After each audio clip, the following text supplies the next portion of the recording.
is doing well and figuring out the whole quarantine thing. I know I'm still adjusting, and that's part of what I want to talk to you guys about today. Of course, the gyms have closed, which isn't that big of a deal because I was only making it like twice a week anyway, but still. I decided that I would try to figure out a different way to work out today. And the reason I want to tell you about that is because I want to encourage you. If you are in a place today where you feel like something is never going to change, something is never going to improve, something is never going to be different, or something is impossible for you, I want you to stop lying to yourself, because you are the only person holding yourself back. And I know this because I've done it so many times in my life. And back in 2012, I decided to run a marathon.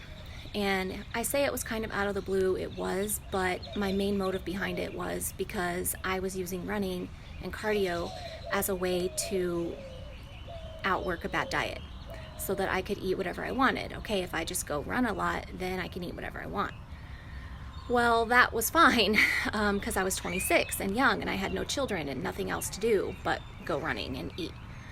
But as life changed, in 2014, I ended up with a stress fracture and I couldn't run.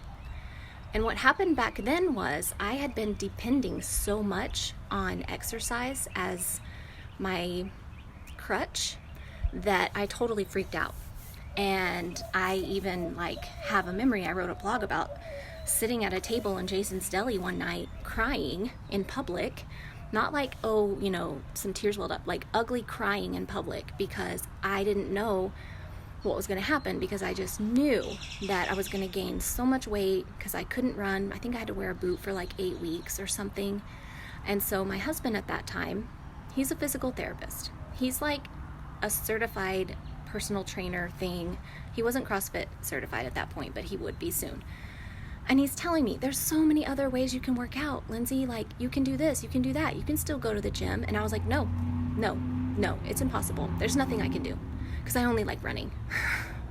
Of course, he's like, okay, whatever you want. And eventually I did, I would drive over to my parents' house every other day or so. My dad had a stationary bicycle that I would do. And I will say that is when I started reading and getting into leadership, and that was kind of a really important pivot point for me in my life, because I had been putting so much energetic attention towards running and making sure I didn't gain weight and making sure that I kept up this, I have to run this many miles, I have to be whatever. And whenever I had the stress fracture, it was you literally have no other option. You cannot run. You're gonna have to figure this out. You're depending too much on this. And that's really what prompted me to actually start looking at my diet. That and my body just started falling apart, and I started having all kinds of health issues. So from I can't run, the world is ending, I'm gonna freak out, there's no way I'm showing up in the gym with a boot on, to today where there's no gym that I can go to.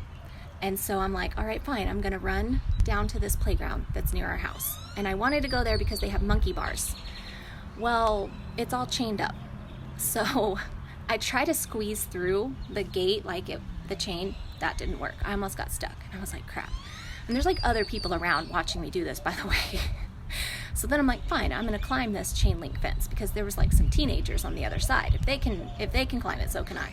Except I wear a size 10, and so no, there was no climbing the chain link fence. Even if I had gotten myself over, I wasn't gonna be able to get myself back over. So then I was like, nope, still not done. I'm gonna run to a different park.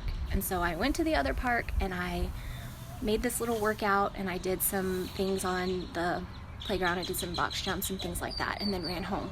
And I'm telling you this today because if you would have told me back in 2014 when I was sitting at that table crying that today, if you would have shown me Scrooge style what was gonna happen. Scrooge?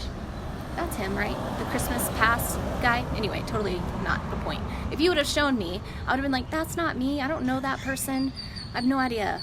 That's never something I would do. That's never a mindset I could have. Well, yes, it is. So never say never, because you never know what you're capable of, and the only person holding you back is you. So stop lying to yourself, okay? I hope y'all have a fabulous day. I'm gonna go take a shower and relax for a little bit tonight, and I'll see y'all guys next time. Bye.